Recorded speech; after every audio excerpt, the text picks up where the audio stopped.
So, Reform had a big day yesterday. Nigel Farage unveiled his dream team, the people who, if Reform somehow wins the next election, would actually be running the country. And front and centre of that announcement was Zia Yousaf, the self-made millionaire who's now playing cosplay politician.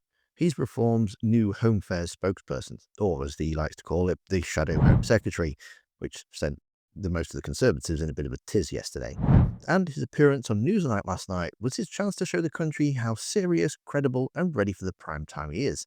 He went on Newsnight to make his case, and what followed was one of the most spectacular collapses I've seen in a while. Not because he was shouted down or ambushed, but because he simply couldn't answer the questions. Basic, predictable questions that he should have had answers to before he even sat down. So let's go through it, shall we? First question out of the gate was about Robert Jenrick, former Tory minister, now Reform's shadow chancellor. And it was pointed out something fairly important in the past year alone. Zia Yousaf had publicly accused Jenrick of lying, dishonesty, incompetence, and disloyalty to his country. Not light stuff, not banter. He called the man a liar in public. So why should any voter trust Robert Jenrick with the country's finances? Well, firstly, in party politics, when someone defects from one party to another, you're always going to be able to go back and find tweets like that. These are quite fundamental things. You called him a liar. Yeah, I've gotten you to know. called him dishonest. As I said, when in party politics, and when somebody high-profile defects, well, here's what I will tell you: I've gotten to know Robert since he joined Reform. I didn't. And don't tell me you now don't think he's a liar or dishonest, correct? Well, that is correct. Having spent time with him, I think he's a principled man. This is someone who resigned from the Conservative cabinet on the basis that he profoundly disagreed with the way immigration in particular I thought it was on the basis handled. that he'd failed to do what he'd promised to do. Well, he was surrounded by colleagues, frankly, inside the Conservative Party who didn't want to do the things that were necessary, the things, by the way, that Reform will do if we're elected into power to secure our borders. Right. So the defence is, I didn't know him, because apparently calling someone dishonest and disloyal to his country is just something you do to people you haven't shared a pint with yet. I mean, it's a total joke. He's asking voters to believe the Zia of tonight while completely disowning the Zia of yesterday. If his judgment was that catastrophically wrong about Jenrick's character last year, why on earth should anyone trust his judgment now?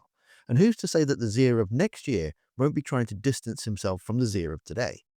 There's no good answer to it. Either the old Zia was making stuff up about a man he'd barely met, or the new Zia is covering for a man he now needs on his team. Neither option makes him look great. And then Victoria Derbyshire went further. She pointed out that Jenrick and Suella Braverman, both now senior Reform figures, were the people actually responsible for immigration policy under the Tories. 40,000 people crossed on small boats while they were in charge. These are the people who Reform spent years calling out for breaking Britain, and now they're the ones who's going to fix it. One as immigration minister, one as Home Secretary. They failed. They failed the electorate. They failed to do what they promised to do. And you're saying, despite failing, they're good enough to help you fix Britain. I mean, that sounds like gaslighting the voters. No, I think, look, we have faith that the British voters are smart enough to know that a single, for example, even if you are the Home Secretary, if you haven't, for example, left the ECHR, just one of many steps that are necessary to secure our borders and stop the boats, then it doesn't matter who the Home Secretary is, you're not going to be able to get that done. The reason why that never got done under the Conservative Party, because there was not the backing in the parliamentary party. He pushed back on that. He said that it wasn't their fault because they didn't have enough support in the parliamentary party. They couldn't leave the ECHR and so on. So, which, is now the standard Reform line. But here's the thing. The argument is fine in opposition. The problem is Reform's now asking you to trust these exact same people to actually do it this time. And their track record is, well, zero. Plus, remember, it's not about taking the protections away from a few thousand people coming on boats. It's about stripping the human right protections against the state from 64 million people. Then we get to the main event, and this is where it really falls apart.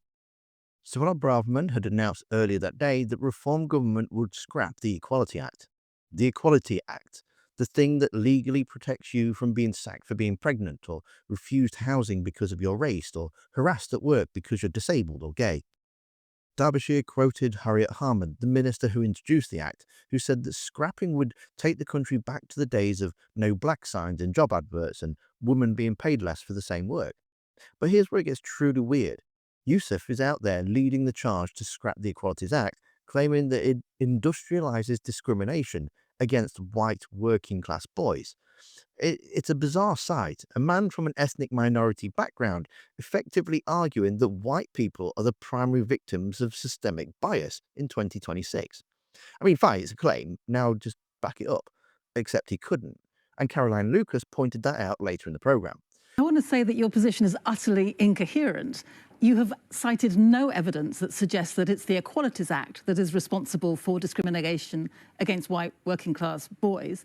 And when it comes to the wider issue of taking your word on anything that you've said, it seems to be a really muddled message that when you say something about Robert Jenrick a few years ago and you don't really know him, we're not to take it seriously, whereas now we are to take you seriously. I mean, why would you put something out in the public domain in a very public way that was not in any way, ambiguous? It was a very strong message against Robert Jenrick, and now suddenly we're to believe it. We've got Suella Braverman ripping up the Equalities Act. We've got Richard Tice suggesting now that people are going to end up with far more expensive energy bills, quite frankly, because he wants to go drilling more in the North Sea rather than using renewable energy. We've got a party that pretends to be an insurgent party, an anti-establishment, anti-elite party, and yet it's stuffed full of old Tory retreads. I mean, it just doesn't add up. And I think people looking at this press conference this afternoon are just going to feel this party just doesn't know what it's doing. But let's focus on what happened in the main interview, because this is genuinely something. Victoria Derbyshire did something very simple. She said, fine, you want to scrap the act, so let's go through the protected characteristics one by one, and you tell me which ones you're keeping. Probably wouldn't be easier to say which one you want to get rid of, but here we are. And Zia Yousaf, Reform's new Home Affairs spokesperson, or fake Shadow Home Secretary, whichever one I want to believe, this is his job. This is his entire job to know this stuff, and he couldn't do it. When pressed on what parts of the act he would actually scrap, he folded. Performing the worst age 16, least likely to go because to of university. The Equality Act. Yes, because number one, the Equality Act has absolutely no measure in it at all for social class. It could not care less about whether you're, if you're a minority from a millionaire background, you'll go to the top of the list in many cases. My parents came in with next to nothing. Sure, but you're a millionaire. So, I'm a self-made man. This act means if you have a disability, you've got an equal right to a job, equal access to public transport, or really practical stuff like that most people don't even think about. Door frames have to be a particular size so that people using a wheelchair can literally get in and out of a building. Do you not want to protect those people? No, I think those things should be protected. They should be. Yeah. They will be under Reform UK? Yeah, you can expect those things to be protected, yes. Is it sex? Well, hold on. No, I'm going to go through the list. Will you protect sex? But you've got to look at how all of these things work together. We believe that regardless of your biological sex, you should have an equal right to a job. Okay, are you going to protect... Now, whether that... Okay, I'm sorry, we've got a list here. Okay, fine, go ahead. Are you going to protect sexual orientation? Yes, those things. Well, disability? Again, but we've got to be clear about what we mean when we say protect, right? Because the way the Act is drafted, again, there are a lot of things that are positive duties that are placed on people like employers, for example. Yeah. A disability? We've already covered that, yes. Race? Yes, we would religion? Protect that. Hold on. So I want to make the point again. If we go through every type of... there aren't many left. If we go through every type of discrimination you would want to get to, again, we end up with, you've got to read the Act in full. Protecting pregnant women. Yes, I'll do that. Protecting the disabled. Of course. Race, sex, religion. Yes, yes, and yes. And Derbyshire did the one question. She asked the one question that no other interviewer ever asks. Listen to this. So we will make sure that there are measures to ensure those things do not happen. How? But through legislation. That's exactly the sort of thing that we would do. So you're going to scrap the Equality Act, but you're still going to protect, for example, pregnant women from being sacked because they're pregnant? Yes. In a new act? Do that. Yes, that's exactly what we would do. But he never, in the entire interview, identified a single protected characteristic that he wanted to remove. Not one.